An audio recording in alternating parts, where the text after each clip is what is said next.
जी हाँ, नमस्कार। Newsletter with Rakesh Ranjan में आपका स्वागत है। आज हमारे साथ हैं डॉक्टर राम कविंद्र जी। डॉक्टर राम कविंद्र जी समकालीन चिंतन के संपादक भी हैं। बातें बहुतेरे हैं, लेकिन आज बात होगी संसद के शीतकालीन सत्र की। तो डॉक्टर साहब, संसद के शीतकालीन सत्र में अब तक 146 विपक्षी सांसद निलंबित किए गए। इसके पीछे, निलंबन के पीछे तर्क यह है कि यह जो है संसद की कार्यवाही में बाधा डाल रहे थे, उसको सही तरीके से नहीं चलने दिया जा रहा। तो क्या यह जनतंत्र की हत्या और तानाशाही की दिशा में कदम है? आप इसे किस रूप में देखते हैं? राकेश जी, जी। आप भारत के पूरे जनतंत्र के इतिहास को देख लीजिए जी। तो आपको अक्सरहा दिखाई पड़ेगा जी। कि संसद में विपक्ष विरोध करता है, बाइकॉट करता है, हंगामा करता है। आपने यहां तक सुना होगा कि चेयर से बिल लेकर के फाड़ दिया, जी। आदि आदि। तो अभी जो हो रहा है जी। वह इस दृष्टिकोण से एक विचित्र बात है जी। कि भाजपा खुद विपक्ष में थी तो वह सब करती थी जो अभी विपक्ष वाले कर रहे हैं। जी। जी। जी। और अभी उसका आचरण यह हो गया है कि ये सांसद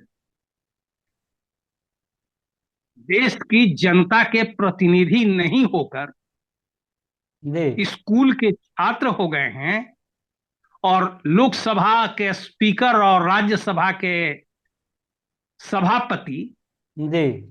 उनके हेडमास्टर हैं। जी। आप अनुशासन भंग करेंगे, हम निकाल देंगे। तो यह एक नई परंपरा चल रही है भारत के जनतंत्र के इतिहास में। जी। अब आपका सवाल है कि क्या यह जनतंत्र की हत्या और तानाशाही की दिशा में कदम नहीं है? जी। जी। जी। मेरे विचार में जी। बिल्कुल ऐसा ही है। जी। लेकिन हम जरा जनतंत्र पर बात करें। जी। यह बात करना मैं थोड़ा ज्यादा जरूरी इसलिए समझता हूं जी। कि अभी कल ही मैं एक यूट्यूब में देख रहा था वीडियो। जी। तो उसमें स्पीकर तानाशाही पर बात कर रहे थे जी। और तानाशाही में हिटलर, मुसोलिनी, स्टालिन, माओ, लेनिन सबको एक ही डंडे से हाके जा रहे थे। जी। तो हम आपको यह कहना चाहते हैं कि आप किस तानाशाही, किस जनतंत्र की बात कर रहे हैं जी। और किस जनतंत्र की हत्या की बात कर रहे हैं। जी। जैसे जैसे सर, जो भारतीय अभी जनता। जी। जी। बस उसी पर मैं आ रहा हूं जी। कि अभी दुनिया ने तीन तरह के जनतंत्र देखे हैं। जी। यूरोप का जनतंत्र है, जी। जहां के लिए यह बात अकल्पनीय है। जी। दूसरा, चीन में एक जनतंत्र आया था 1949 में, जी। जिसको उन्होंने नया जनवाद कहा।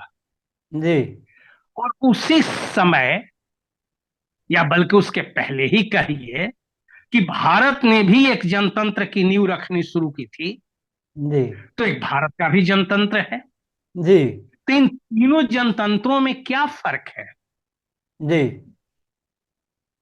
तो एक तो यूरोप का जनतंत्र पूंजीवादी जनतंत्र है। चीन का जनतंत्र वहां की जनता का जनवादी जनतंत्र है, जहां मजदूर, किसान, छोटे छोटे व्यापारी, राष्ट्रीय पूंजीपति वर्ग, इन सब को पूरा का पूरा अधिकार प्राप्त रहा था। जी। मैं माओ पीरियड की बात कर रहा हूं, देंग की नहीं। जी। और जो विदेशी पूंजी और उसके साथ जुड़ी हुई जो चीनी पूंजी थी उसके सारे अधिकार जब्त कर लिए गए थे। जी यह घोषित, संविधान में घोषित जनतंत्र था। और एक हमारे यहाँ का जनतंत्र है जहां देशी विदेशी पूंजी को नंगा नाच करने की छूट है और मजदूर, किसान, छोटे छोटे व्यापारी, उनके अधिकार रोज काटे जा रहे हैं। जी तो मैं ये स्त्री भूमिका में इसलिए गया जी कि स्टालिन की तुलना हिटलर से नहीं की जा सकती, जी क्योंकि स्टालिन वहां के बहुसंख्यक जनता को, मेहनतकश जनता को जनतंत्र दे रहे थे, और हिटलर उन सभी जनता को का जनतंत्र छीन रहा था, और वह पूरी दुनिया का जनतंत्र छीनने की तरफ बढ़ रहा था। और स्टालिन का योगदान इस बात में अद्वितीय है कि उन्होंने उसका नाश किया। जी जी इसलिए इन दोनों को एक साथ नहीं देखा जा सकता। और जी अब भारत का जनतंत्र एक ऐसा जनतंत्र है जहां जनता को उतना ही जनतंत्र मिलेगा जितना देशी विदेशी पूंजीपति का गठबंधन चाहता है। जी जी इसको जी पहले को दीजिए। जी जी जी अब आप इस आलोक में जब देखिएगा तो starting from Nehru to mister Modi, ji आपको एक पीरियड ऐसा नहीं मिलेगा जब यहां के शासन ने कोई ना कोई काला कानून अपने हाथ में जरूर रखा है। जी अभी यह चीज इस मामले में हाइट पर पहुंच गई है कि मैं हूं, मेरे सिवाय कुछ नहीं है। जी और अब यह है खुद पूंजीपति वर्ग का प्रतिनिधित्व करने वाला एक हिस्सा, जिसको आप जनता का प्रतिनिधि कहते हैं, जी ये जनता द्वारा चुने जरूर जाते हैं, लेकिन दरअसल ये प्रतिनिधित्व करते हैं पूंजीपति वर्ग का ही। जी और जी पूंजीपति वर्ग का अभी सबसे शातिर प्रतिनिधि यही मिस्टर मोदी हैं, और ये जनता के तमाम अधिकारों पर हमले कर रहे हैं। अब यह इस अर्थ में भी जो सीमित अधिकार भी यहां मिले हुए हैं, उस जी स्टैंडर्ड पर भी हम देखेंगे तो यह एक तानाशाही की दिशा में कदम है। और आप बिल्कुल सही कह रहे हैं, यह तानाशाही की ओर तेजी से बढ़ता हुआ कदम है। अब इसको कैसे रोका जाए, यह देश की जनता को तय करना है। देखिए सर, जब संसद के सत्र की शुरुआत हुई ना तो बात तो ठीक है, आगे बढ़ रही थी, कुछ नोकझोंक जो होता है, लेकिन इसी सत्र में कुछ ऐसा मामला हुआ कि दो नौजवान संसद के भीतर घुस गए, दर्शक दीर्घा से फिर कूद करके भीतर गए। कुछ दो तीन बाहर भी थे जिन्होंने कुछ विरोध की बातें कही। तो आमतौर पर इसे जो बहस जो शुरू हुई तो इसमें सुरक्षा की चूक मान करके बहस चलती रही। और जो बातें आगे बढ़ी तो जो निष्कासन का मामला जो आया सामने और जो कुछ हो रहा है, लेकिन सवाल है कि क्या मामला यही तक सीमित है कि सिर्फ इसे यही माना जाए कि सुरक्षा में चूक है, या कहीं कुछ और भी आप देखते हैं इसको? नहीं, हम इसको सिर्फ सुरक्षा में चूक का मामला नहीं मानते हैं। जी देखिए, पहली बात तो यह है कि जी जब यह संसद का नया भवन बना था जी तो उस समय देश में खूब ढिंढोरा पीटा गया था कि यह एक ऐसा भवन है जहां आधुनिक सुविधाओं से पूरी तरह से जी लैस है। सुसज्जित है, जी जी जहां कोई घुस नहीं सकता। जी लेकिन घुस गए। जी दूसरी बात, जो लोग संसद भवन में गए हैं, पुराने और नए, जी उन्होंने इस बात का खुलासा किया कि जो पुराना संसद भवन था उसमें दर्शक दीर्घा से नीचे कूद जाना असंभव बात थी। जो जी हाँ कूदेगा वो हाथ पर कूदेगा या हाँ उसकी हाँ जान भी बिल्कुल। जाएगी। हाँ हाँ बेशक सर। जी और अभी के संसद भवन में जो दर्शक गैलरी की ऊंचाई है, उसको तो लोगों ने नाप दिया, वहां से कूदा और कूदता कूदता कूदता कूदता कहां चला गया। जी जी यह पहली बात है।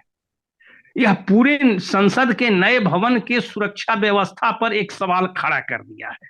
जी लेकिन मामला इतना ही नहीं है।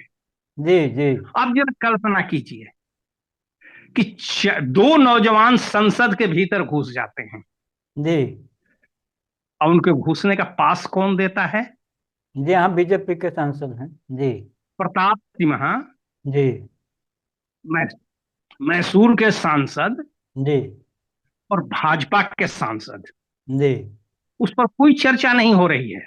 जी बात यह भी होनी चाहिए ना, लेकिन उस पर कोई चर्चा नहीं हो रही है।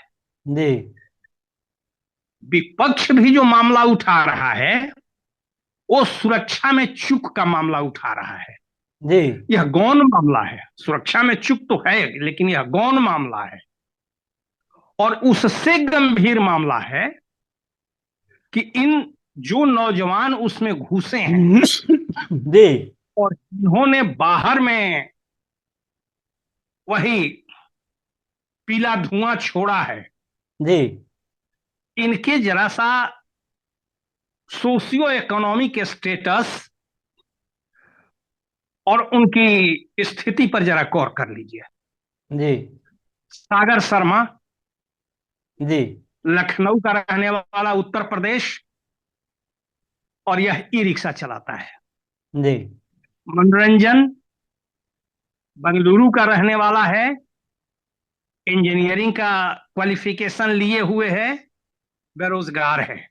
जी नीलम आजाद पीजी डिग्री कई चीजों में उसको है, एमए एमफिल एमएड क्या क्या सारा कुछ आया है, वह भी बेरोजगार है। और अमोल सिंधे जो आर्मी में भर्ती होने के लिए प्रयत्नशील रहा और विफल हुआ और एक फ्रस्ट्रेटेड नौजवान बन गया। जी ललित झा कलकत्ता में रहता है और बच्चों को ट्यूशन पढ़ाकर जीवन यापन करता है। और महेश कुमावत है, ये राजस्थान का रहने वाला है। अब जरा सा ये कीजिए कि इसमें पूरा हिंदुस्तान का ईस्ट वेस्ट साउथ नॉर्थ सब कवर हो जा रहा है। और ललित झा ये सर नौजवान बिहार का मिथिलांचल का ही है ललित झा। लेकिन रहता है हाँ? कलकत्ता जी, में, रहते हो आते। जी इसलिए जी मैंने इसको कलकत्ता जी से जोड़ा है। जी तो जी अब ये सारे नौजवान एक साथ जुड़ते हैं भगत सिंह के बैनर में, जी और उनका मकसद किसी को मारना नहीं है। जी जी जी, ये तो इसलिए मैं स्पष्ट है। कह रहा हूं कि सुरक्षा का सवाल मुख्य सवाल नहीं है, चूक तो है। जी जी जी मुख्य सवाल है बेरोजगारी का सवाल, मुख्य सवाल है बढ़ती महंगाई में दमघोंटू जीवन का सवाल, मुख्य सवाल है जनतांत्रिक अधिकारों पर हमलों का सवाल। नीलम की बात आप याद कीजिए ना, जी जी हम सड़क पर आते हैं तो आप लाठी से पीटते हैं, प्रधानमंत्री मिलते नहीं हैं, गृह मंत्री कहीं अवेलेबल नहीं है, तो हमको यही तरीका सबसे जी बेहतर लगा और हम आ गए।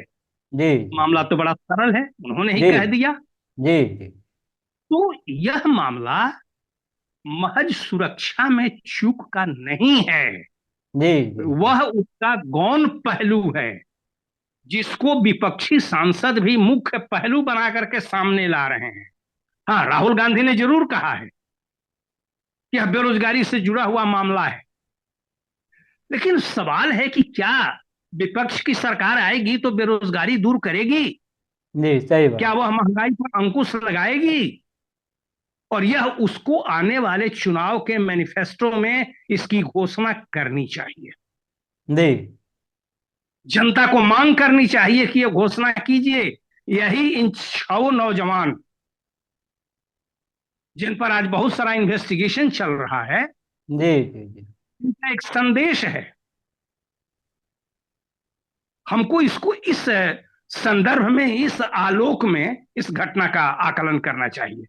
जी जी जी जी। कुल मिला के सर जो देख रहे हैं आप, तय तो है कि इस हमाम में सभी नंगे, सत्ता पक्ष हो या विपक्ष हो, जो प्रकारांतर से ने आपने जो बातें रखी है उसमें है। तो उसमें आके एक विपक्ष की जो सही मजबूत भूमिका होनी चाहिए, वो कहीं कुछ ऐसा दिख नहीं रहा। अपनी बातों को वो स्पष्टता के साथ रख भी नहीं पा रहा है विपक्ष सही तरीके से। तो हाँ, इस परिस्थिति में संसदीय विपक्ष की जो जिम्मेदारी है और भूमिका जो बनती है, तो आप देख रहे हैं कि क्या जो विपक्ष है वह इस भूमिका को निभाने में सक्षम है? देखिए राकेश जी, जी। पहली बात मैं आपको बताऊं कि 1991 के बाद जी। जब नई आर्थिक नीति सबका मूल मंत्र हो गया, चाहे पक्ष या विपक्ष, जी। तो ये सब एक ही धरातल पर खड़े नजर आते हैं आर्थिक मामलों में। जी। और दूसरा, इस मामले में भी जैसे कुछ बिंदुओं को हम आपके सामने बता रहे हैं जी। Point wise. जी जरूर सर जी। और ये आप 91 से लेकर अब तक देखिएगा, जी। इनमें जनता, जिसको मैं मेहनत कश जनता कह रहा हूं, जिसको मैं गरीब जनता कह रहा हूं, जी।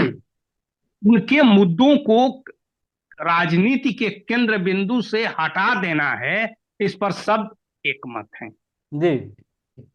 ये कोई गलती से नहीं हो रहा है। जी। जी इसमें कहीं मेल जोल है, मेल जोल दिखता है जी सर। हाँ, दूसरा, कि यह होते हुए भी इस संसद में इनकी स्थिति यह है कि बहुत ही ब्रूट मेजोरिटी के साथ भाजपा खड़ी है, और ये संख्या बल में काफी कमजोर हैं। जी। और एक और बात आपको हम बतावें जी। कि जनता को राजनीति से अलग करने का एक और तरीका इनके सामने है कि राजनीति में अपराधियों की संख्या बढ़ती जा रही है। जी। वो सीधे जो पहले नेता जनता को धमकाता नहीं था, जी। उसके कार्यकर्ता थोड़ा बहुत कर लेते थे, अब तो सीधे नेता ही धमकाता है। जी। जी। जी। बिहार के आपके बाहुबली नेताओं को ही देख जाइए ना, जो हाँ कहाँ बेशक। जाइएगा। हाँ हाँ लंबी बिहार सूची में है। इसलिए आपको हम दिखा रहे हैं, और जी। नहीं तो स्थिति यही है कि सब जगह एक ही जैसा है। जी। तीसरी बात है कि अब राजनीतिक फैसले सब ब्यूरोक्रेट्स के हाथ में चले गए हैं। जी। जैसे आप एक बात याद कीजिए, यह इंदिरा गांधी के जमाने से शुरू हुआ था और जी। आज नीति क्लाइमेक्स पर है। जी। वह है कि पीएमओ सब कुछ डिसाइड करता है, और मंत्रालय में बैठे हुए मंत्री पीएमओ के आदेश का महज पालन करते हैं। हाँ हाँ बेशक उनकी पीएमओ भूमिका में नहीं है। ब्यूरोक्रेट्स बैठे हैं। जी। उसके हेड में मिस्टर मोदी हैं, नरेंद्र मोदी जी हैं, जी। Honourable prime minister. लेकिन उनका सारा कार्य संचालित करने वाला पीएमओ में बैठा हुआ ब्यूरोक्रेट है, जी। जी। जी। और विभागीय मंत्री उसके आदेश को पालन करने के लिए मजबूर है। यह है आपके जनतंत्र की हालत। जी। दिखावे के लिए जनप्रतिनिधि हैं और काम करने के लिए ब्यूरोक्रेट्स हैं। और इससे भी बड़ी बात है जी। कि जनता में राजनीतिक चेतना का अभाव है, जी। जी। जी। और उसके अंदर एक प्रवृत्ति है कि अगर कोई व्यक्ति लार्जर देन लाइफ इमर्ज कर गया तो उसको भगवान मान के पूज देना है। जी। जी। जी। और तब कभी नेहरू पूजे गए, कभी इंदिरा गांधी पूजी गई, आज मोदी पूजे जा रहे हैं। जी। जी। जी। इन सभी स्तरों पर आपको एक लड़ाई लड़ने की जरूरत है, और ये सारे कारण हैं जिसके तहत भारतीय जनतंत्र खतरे में है, ये मैं कहना चाह रहा हूं। तो सर जो ये जनतंत्र की बात है, तो इसमें कहते हैं कि जनता का, जनता के लिए, जनता के द्वारा, लेकिन ये तब इस जनतंत्र में जनता कहाँ है, कहाँ दिख रही है? सवाल तो ये बहुत साफ है कि जनता कहाँ है, कहाँ दिख रही है? और अगर नहीं सही तरीके से दिख रही तो फिर जनता के सामने आखिर विकल्प क्या हो सकता है? क्या करे जनता? राकेश जी, आपने बिल्कुल ठीक सवाल उठाया, और इसी बिंदु को स्पष्ट करने के लिए मैंने शुरू में ही बता दिया था जी। कि जनतंत्र का एक वर्गीय दृष्टिकोण होता है। जी। जनतंत्र वर्ग से ऊपर नहीं है। किस वर्ग का जनतंत्र? जी। तो आज जब यह देशी विदेशी पूंजीपतियों के गठजोड़ का जनतंत्र है, जी। अडानी का जनतंत्र है, यह अंबानी का जनतंत्र है, टाटा बिरला का जनतंत्र है। और उसी ढंग से इनके साथ कोलाबोरेशन में आया मारुति का जनतंत्र हो सकता है। जी अमेरिकी पूंजी जो यहां आ रही है उसका जनतंत्र है। फ्रांस की राफेल की पूंजी आ रही है, उसका तो जनतंत्र है। जी लेकिन भारत के मजदूरों का जनतंत्र नहीं है, जी इसमें वो कहीं नहीं है। जी जी किसान कहीं नहीं है। जी जी यहां तक कि धनी किसान भी, मैं तो किसान जब कहता हूं तो आप हमेशा समझिएगा, वो गरीब किसान जी जिनके चूतर की धोती फट जाती है, धान काटते काटते एड़ी सड़ जाता है, धान रोपते रोपते, जी हमारे लिए किसान वो हैं। जी लेकिन जी आज वो किसान जो उन मेहनतकश किसानों का शोषण करके किसान बने हुए हैं, उनकी भी हालत खराब है। जो देखा आपने दिल्ली में 13 महीना वो जी प्रदर्शन करते रहे, जी तो उनका भी जनतंत्र खतरे में है। जी जी जी तो मैं ये चीज कहना चाह रहा हूं कि जी यह जो हिस्सा है, जिनकी चर्चा मैंने की, वो जी कहीं नहीं, जी इस जी जनतंत्र में उनकी जगह कहीं नहीं है। जी और तब अपनी जगह अगर उनको बनानी है, जी तब उनको इस जनतंत्र को हटा करके जी और जनता का जनतंत्र बनाना पड़ेगा। और वही रास्ता अपनाना पड़ेगा जो चीन ने 1949 में अपनाया, जी जो रूस ने 1917 में अपनाया, जो क्यूबा ने 1956 में अपनाया, ईटीसी ईटीसी कई जी देश हैं। जी जी अब मैं इस बात की ओर इशारा करना चाहता हूं जी कि अभी उस दिशा में जाने के लिए मजदूर को मजदूर वर्ग के रूप में गठित करना होगा, जी और उसके इर्द गिर्द किसानों को, छोटे छोटे व्यापारियों को, उत्पीड़ित समूहों को इकट्ठा करना होगा। जी मैं फैज की पंक्ति दोहरा दूं जी कि भीड़ जब तक शेर न बन ले, नाम न ले आजादी का। जी इसीलिए जनता इस जंगल के जनतंत्र में भेड़ है और पूंजीपति वर्ग शेर है। जी तो अगर जनता अपना जनतंत्र चाहती है तो उसको शेर बनना होगा और उस तख्त पर बैठने की हिमाकत जुटानी होगी। जी जी अंतिम रास्ता ये है। और जी उस जी अंतिम जगह पर पहुंचने के लिए इनको कई टेढ़े मेढ़े रास्ते से गुजरना पड़ेगा, जिसमें अभी तात्कालिक स्टेज यही है कि बाई हुक और बाई क्रुक जी मोदी सरकार को सत्ता से बाहर करो। जी जी जी जी इसके बाद अभी सत्ता में चाहे जो आए, लेकिन जी इसको बाहर करो, और तब अपनी जमीन तैयार करते हुए आगे की लड़ाई के लिए कमर कस लो।